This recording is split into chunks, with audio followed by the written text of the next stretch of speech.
Sup players, and welcome to this video. We're back with another King of Games series episode, and in today's video, as you have seen on the title and thumbnail, we will be dueling with Ancient Gears against Nordics. So sit back, relax, and let's get into this. So before we start out, obviously, we are going to have a die roll here, and yeah, that's actually crazy. I won the die roll, so I start out with Ancient Gear Advance here. Searching for Ancient Gear, what's it called? Ancient Gear Fortress, that was the card. And I kind of regret after that I didn't search after Ancient Gear Wyvern, because I think that it specifically mentions just Ancient Gear cards. So I could have summoned out Wyvern and had a better advantage in some sort of way. But yeah, I set 5 cards basically, set 4 face down spell traps, and then I set Ancient Gear Soldier in defense position here. And I will say the cards that I've set face down, I believe that 3 of them are just kind of useless spells that I cannot use at all. I know that I can use some of them, but yeah. I'm just quickly looking in my extra deck. I will say that my hand were also kind of bricky. I started out with 2 big level monsters. I believe it was Ancient Gear Reactor Dragon and Ancient Gear Beast, which is level 6 and above monsters. I know that you can use Advance to, tribute summon level, you can summon out level 5 or higher monsters with 1 less tribute. Which I will say that could potentially be something. But then again, it wouldn't make that much sense. But as we see here, my opponent here starts out with Nordic Relic Hiltskast, which is basically, I love how the Nordic archetype basically only revolves around the Nordic mythics and stuff like that. Mythologically, what's it called?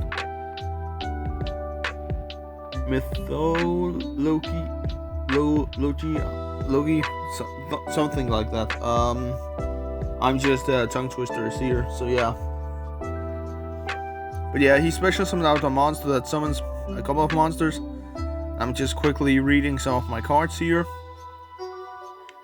I also do have Cross-Dimensional Duel, I believe, set face down, which again doesn't do anything.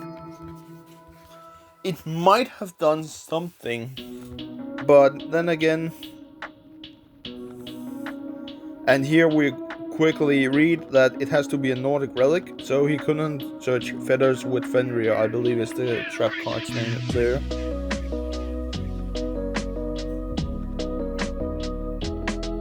And yeah. And basically the monster in the middle there can be substitute for any monsters.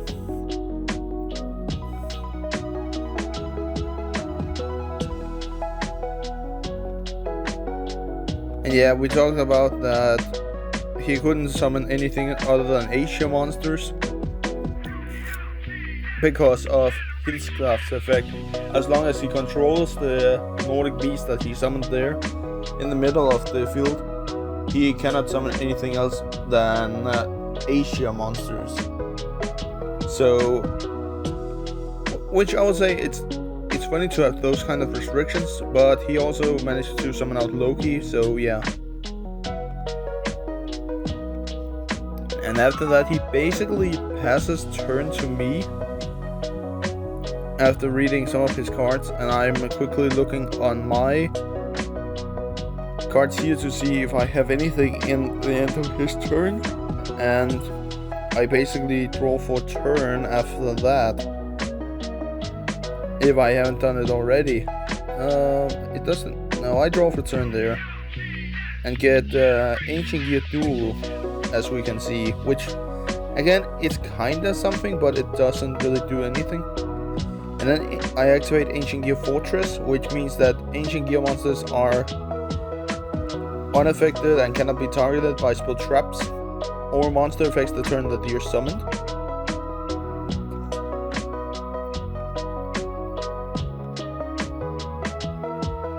And I'm just quickly reading Ancient Gear Advance here to use the effect to tribute a monster, I believe, to draw one card.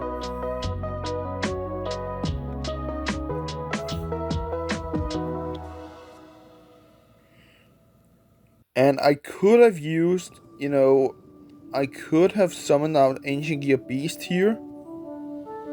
Or activated Ancient Gear Explosive, but then again I would have been totally open for an attack from Loki, which wouldn't have done that much.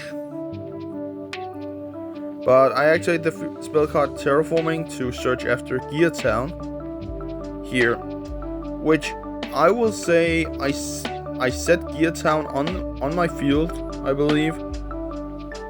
And I'm quickly just reading Ancient Gear Duel here. But yeah, I said Terraforming.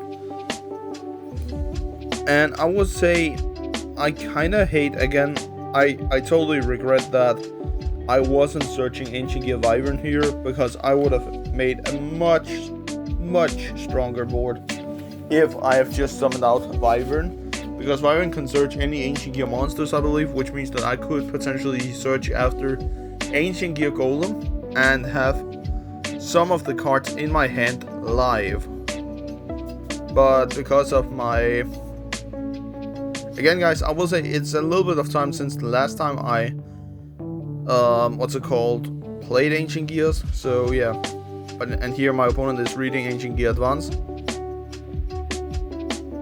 And activating a trap card here, I believe. Yeah, Nordic Relic something. Which basically is...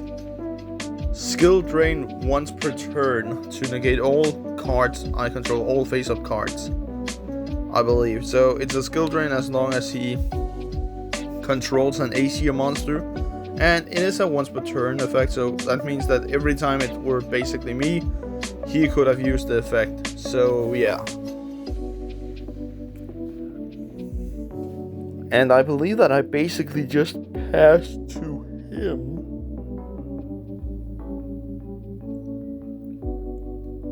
Also because that I cannot do anything. Like, in some sort of way, I cannot do, that much with the board that I have to my name here. Because the set cards, like... Yeah, as we saw there, that's Cross-Dimensional Duel, which I will say doesn't really do anything. It's only valuable if you have an Ancient Gear monster on the field, which I had. But I decided to tribute it again. I have no idea what Ancient Gear Advance or not Ancient Gear Advance. I have no idea what my opponent potentially could have had set on his field, but the fact that, and I always feel like that, why is it the chances is so low? Like, I know that you have better chances in some sort of way to draw your one-ups, because the Nordic Relic trap that he has face up right now is a one-off in this deck, basically, as I remember correctly. Because all decks that we have been using, most of them, I will say, those are my decks. So basically, I've built those decks. So yeah, it was it was only in the first few episodes, I believe, where one of my good friends, Daniel, were in those videos. I believe that he... Well, I haven't really talked that much about it, because it's a little bit easier with my friends here that are playing right here. It's a little bit easier with him, because he lives like... Not even, like... He lives what I like to call a stone throw away. Which basically means that he lives close. Like, it takes as a minimum 5 minutes to walk down to his house. So basically, He lives so close, which means that it makes this so much more valuable for me. First of all, to make sure to, okay, I can make these types of videos, I can make this type of content with him.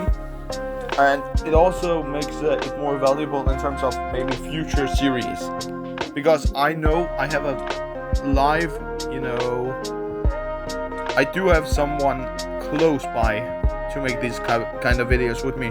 But yeah, basically, I believe that it's me again. And I know that I can, I know that I could potentially use the effect of advance, but then again, it would be negated with the Nordic Relic card. So I basically set a card, and I believe that I basically just pass turn here. Because I know I cannot do anything against that board. I have Ancient Gear Explosive right there, but that means that I need to have a live Ancient Gear monster on the field. And with the cards in my hand right now, it's not possible. So I pass turn to my opponent, he draws, and basically, I believe, yeah, he looks in his graveyard, but basically he attacks for game here, I believe. So yeah, it's basically game here, guys. So yeah, I hope you enjoyed this video. If you did, make sure to leave a like so you won't miss out any future videos. And yeah, he attacked me for game here, so basically that's game. So yeah, I hope you enjoyed, and I will catch you in the next video. Peace.